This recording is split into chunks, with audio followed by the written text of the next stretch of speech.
International Physics Olympiad year 1984 IPHO. Problem number 1. Question A. Consider a plane parallel transparent plate where the refractive index n varies with distance z from the lower surface. See figure shown. Show that NA multiplied by sine alpha equal NB multiplied by sine beta. The notation is that on the figure. Question B. Assume that you are standing in a large flat desert. At some distance you see that appears to be a water surface. When you approach the water, it seems to move away such that the distance to the water is always constant. Explain the phenomenon. Question C.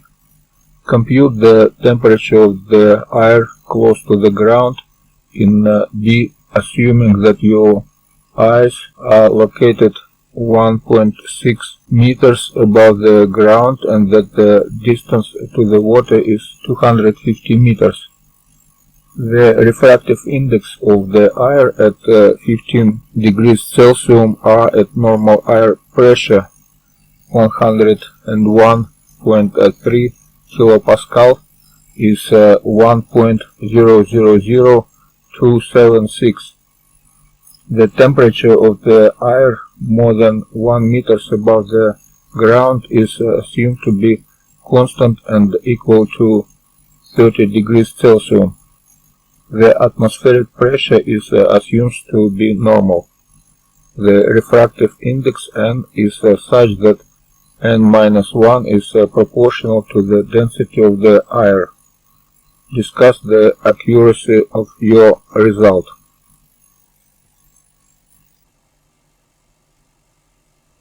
Solution for question A. Consider a plane parallel transparent plate where the refractive index n varies with distance z from the lower surface. See figure.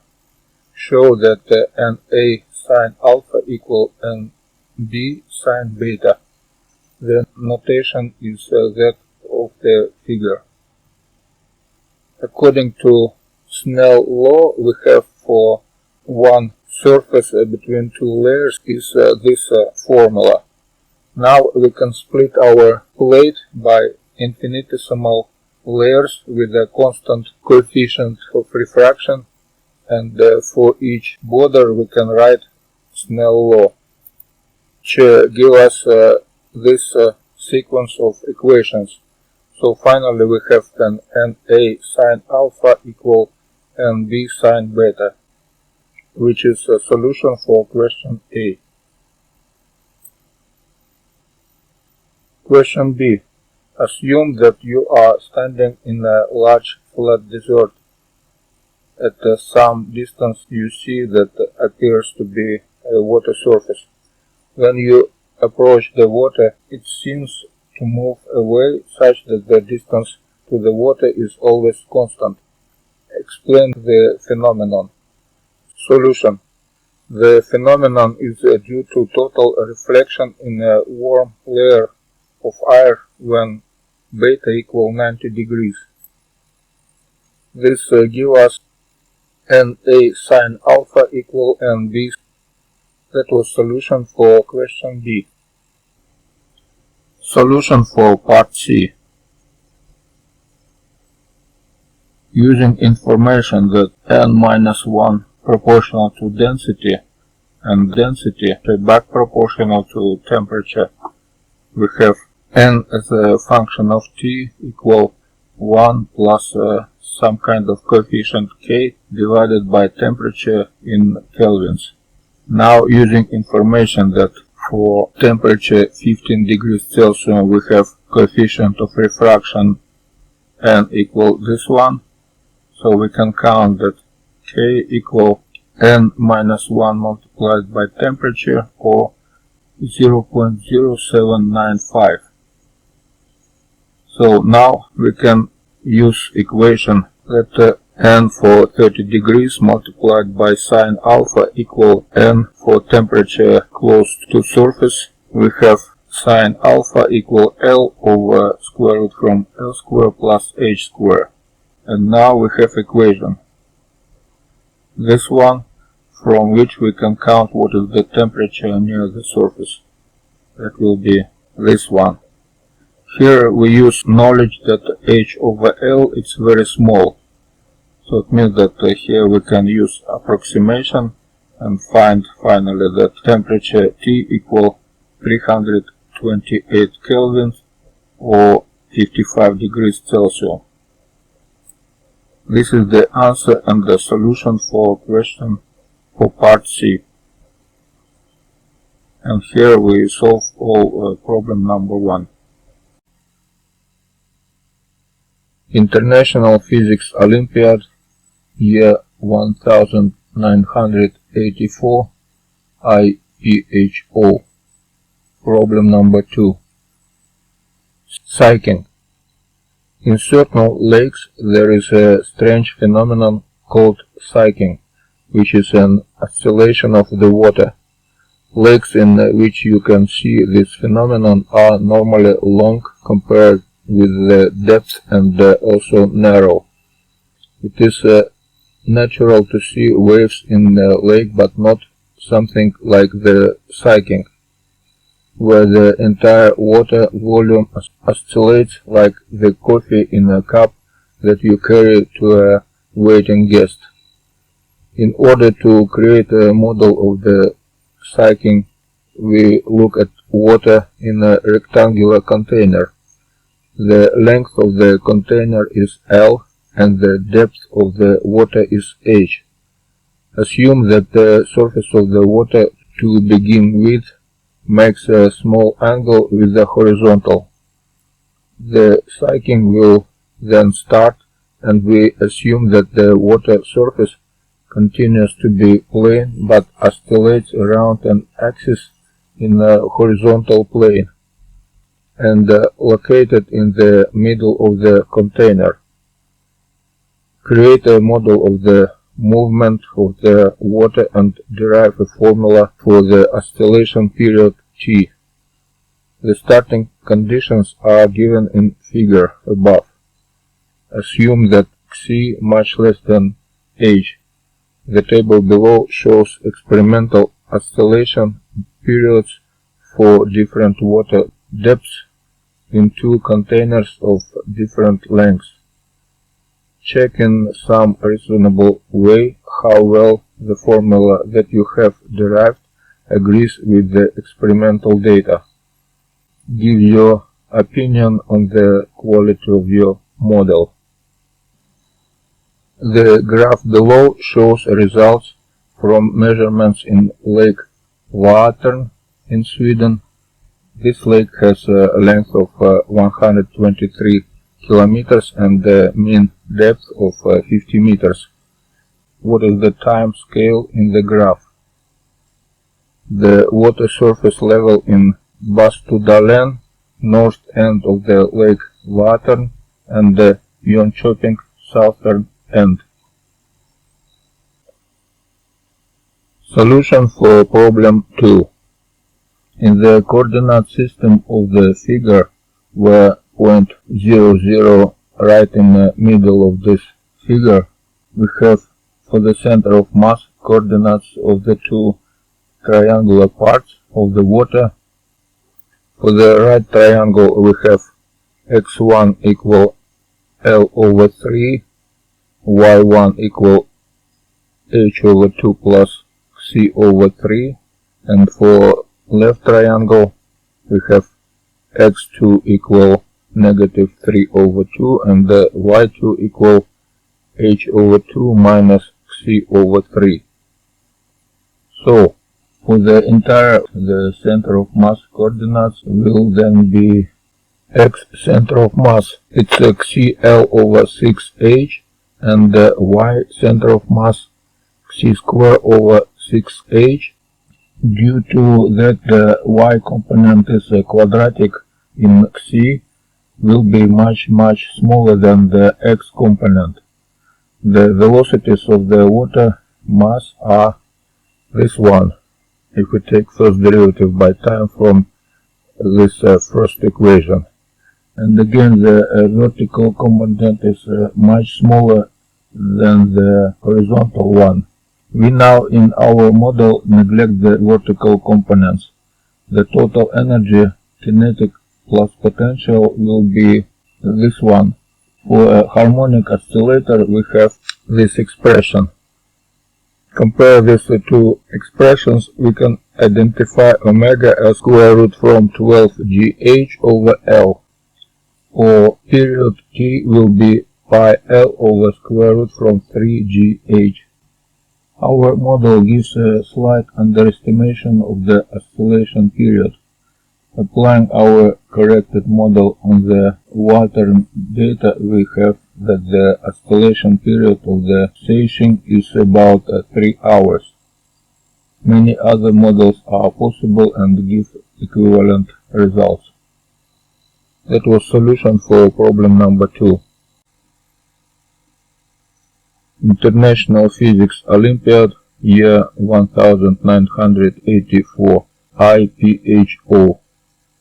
Problem number 3. Electrical filter. An electronic frequency filter consists of 4 components coupled as in the upper figure. The impedance of the source can be neglected and the impedance of the load can be taken as infinite. The filter should be such that the voltage ratio U out over U in has a frequency dependence shown in the lower, where U in is the input voltage and U out is the output voltage. At a frequency F0, the phase lag between the two voltages is 0. In order to build the filter, you can choose from the following components: 2 resistors 10 kilo ohm, 2 capacitors 10 nanofarad, 2 solenoids 160 millihenry, iron free and with a negligible resistance. Construct by combining 4 of these components a filter that fulfills the stated conditions. Determine the frequency F0 and the ratio U out over U in at this frequency for as many component combinations as possible.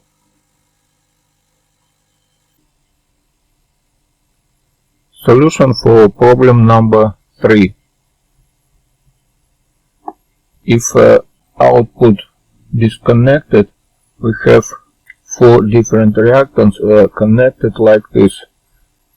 Z1 connected in series with a parallel connection of Z3 and series connection Z2 and Z4, and in common case for any of this we have full reactance of this input equal this formula.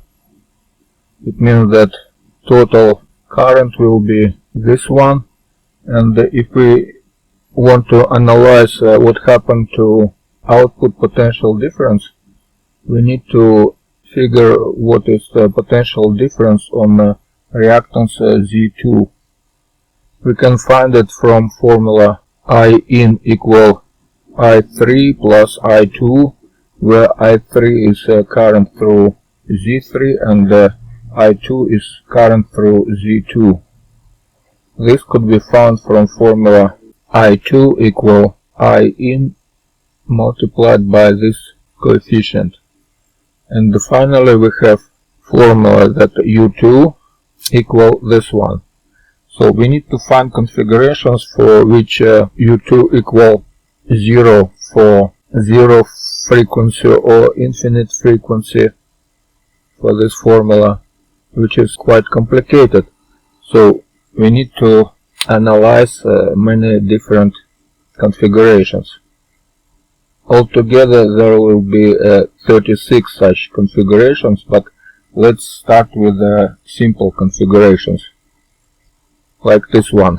Suppose that we have two different elements like Y2 and Y1, and let's take Y2, that's resistors, and Y1 is the capacitors or solenoids.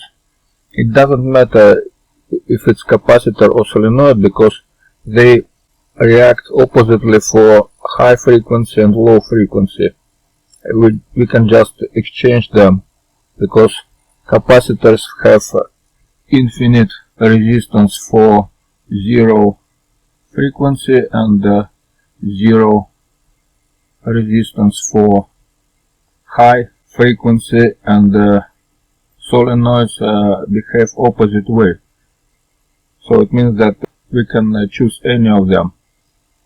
The only thing that Y1 is completely reactive resistance and Y2 is completely active resistance. Let's see what happens if we have zero resistance for Y1. It means that potential of this point equal to potential of this point. It means that U out equal U in, and this is what we do need. In case of Y1 equal infinity, there will be no current in this branch. It means that this upper branch and lower branch disconnected. So it means that there are no current at all in any of points, and it means that U out again equal U in, which is good again for our research. Other way, we can take Y2 as a completely reactive resistance like two capacitors or two solenoids, and the Y1 are resistors.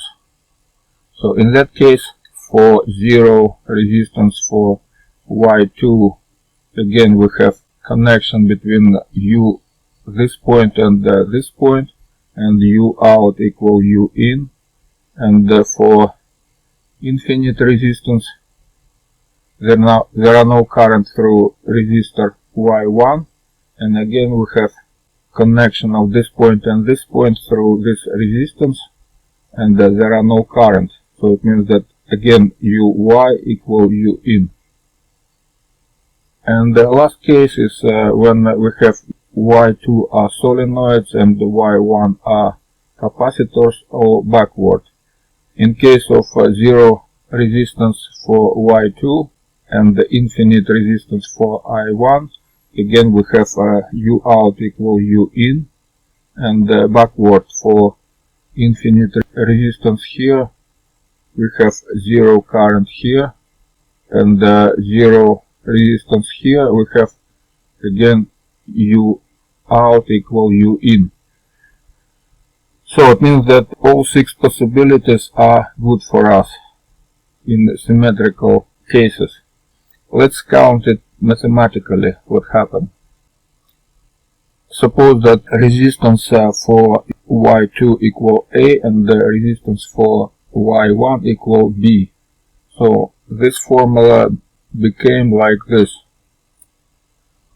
U1 equal this expression, or finally this expression, and we see that it's absolutely symmetrical to A and B. So we can switch them and the result will be the same. But now we know that one of them are completely active resistance and the other is completely reactive resistance. It means that we can rewrite this coefficient in form of this one. Now we can see that if A is active resistance and C going to 0, this coefficient going to 0, and we have U out equal U in, and if C is going to infinity, again denominator going to infinity as quadratic to infinity, and numerator as just infinity, so it's going to 0 again, which is good. Now we need to find what is the maximum of this function to find what is the minimum for U out. So we need to find what is maximum for absolute value of this complex function. So we can just count what is the absolute value for square of this function and find what is the maximum of this quadratic square. That will be this expression. Now we see that here we have only quadratic expressions. We can replace a square with x and c square with y, and we have this function. And if we suppose that y is our resistance, which is fixed, we can find the maximum of this function. So we need to take first derivative by x and equalize it to 0. That will be this expression. Here we have a y, it's some kind of constant, so we can take it out. And finally we have a solution that x equal y. So it means that in case of capacitors we have this equation to find what is frequency, and in case of solenoids we have this equation. And finally we have for capacitors F0 equal this one, and for solenoids F0 equal this one. And to find what is the relation between U out and U in, we can just find what is this expression for this coefficient when A equal JB. That will be B equal JC. Relation is 1/3. U out over U in equal 2/3. And this is the answer for our problem 3.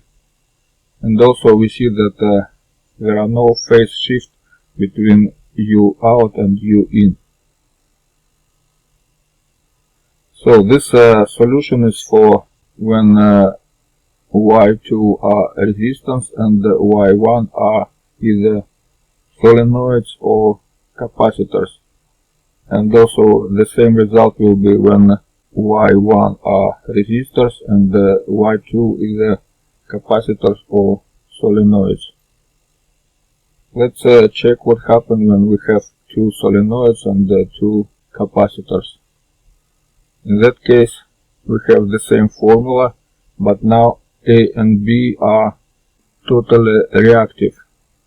So we have, in case of two solenoids and two capacitors, we have this coefficient with a completely reactive A and B. We can replace A with JA and B with B over J, and for this coefficient we will get this formula, and the maximum for this formula will be again when we have A equal B. It means that after all, it means that U1 equal U in and U out just equal 0. That will be minimum for this function.